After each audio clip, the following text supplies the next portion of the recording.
Misère, c'est la crise. Longtemps annoncée par le gouvernement, la sortie de crise n'est plus à l'ordre du jour. Les États, qui se sont endettés très lourdement pour sauver les banques, sont maintenant sous le feu des agences de notation et des marchés qui exigent des mesures d'austérité.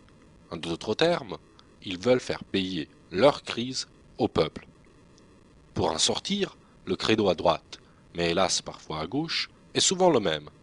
Il faudrait rassurer les marchés financiers, ce qui revient à protéger les responsables pour au bout du compte continuer comme avant. Quelles sont les causes de cette crise? La première, c'est la logique même du système. La course effrénée au profit. Les capitalistes se contrefichent de l'environnement, de la détresse sociale, de la famine ou du mal logement.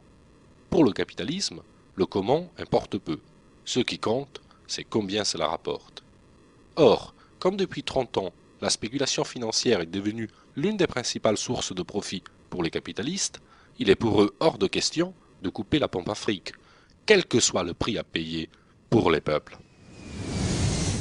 La deuxième, c'est le rôle des banques. Jusqu'en 1974, l'État empruntait directement auprès de la Banque centrale sans intérêt. Depuis, il s'est tourné vers les banques privées. Avec Maastricht en 1992, il est même obligé de passer par ces banques. Il fallait bien leur garantir une petite rente supplémentaire. Un business terriblement juteux, puisque depuis 1974, ce sont 1200 milliards d'euros qui ont été versés aux banques en intérêts. Un chiffre qu'il faut rapprocher des 1640 milliards d'euros de dette publique qu'on nous agite sous le nez. La première cause de la dette publique, c'est bien l'appétit des banques. On leur versera cette année 45 milliards d'intérêts, presque autant que le budget de l'éducation nationale. La troisième cause, c'est l'endettement des ménages. Depuis 30 ans, la part des salaires de la redistribution des richesses n'a cessé de baisser au bénéfice des revenus du capital. Les riches plus riches, les pauvres de plus en plus pauvres. Résultat, un endettement massif des ménages. Or, c'est justement ce surendettement, notamment aux États-Unis, qui est à l'origine de la première crise, la crise des subprimes. Enfin, la quatrième cause, c'est la générosité envers les plus riches. Lorsqu'on parle d'endettement public, on évoque toujours un excès de dépenses, jamais un manque de recettes. Or, depuis 2000, les gouvernements ont multiplié les réductions d'impôts et les exonérations fiscales, au bénéfice des plus riches, évidemment. Pour la France, ces cadeaux fiscaux qui creusent un peu plus la dette représentent 110 milliards d'euros par an, le double de ce que rapporte l'impôt sur le revenu.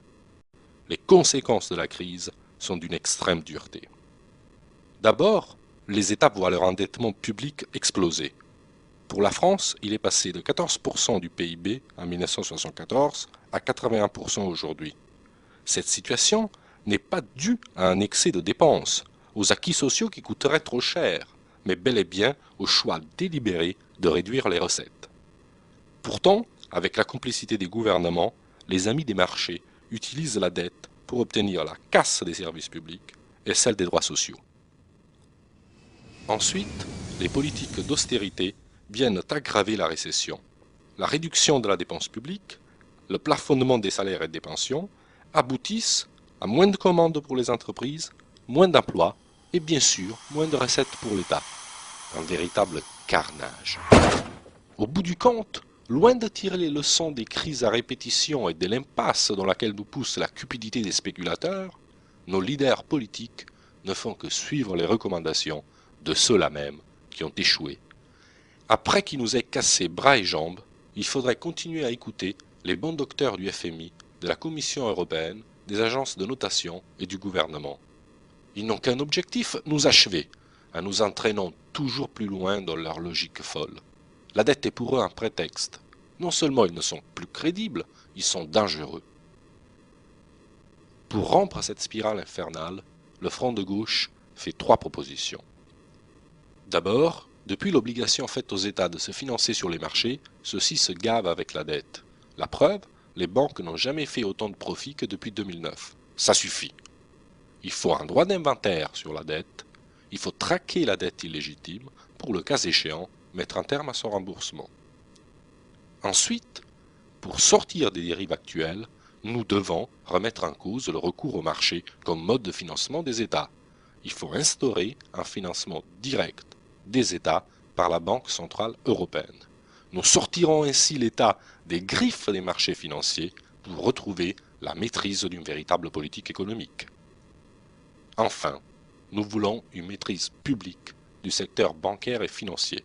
Il faut nationaliser des banques et mettre en place de nouveaux critères pour le crédit. L'objectif est de permettre un crédit à très faible taux d'intérêt pour les projets porteurs d'emploi, de bons salaires et de qualifications, et au contraire des taux dissuasifs pour les opérations spéculatives. Maintenant, nous avons le choix. Soit nous faisons confiance à ceux-là même qui ont créé cette crise, à ceux qui prétendent, stupidement ou cyniquement, refonder ou moraliser le capitalisme, ceux qui se sont également montrés incapables de sanctionner les patrons voyous et de brider les pratiques spéculatives. Soit nous nous engageons dans la construction d'un changement politique véritable qui se donne pour objectif de briser la spéculation, de s'émanciper des marchés et de sortir de l'impasse de l'austérité.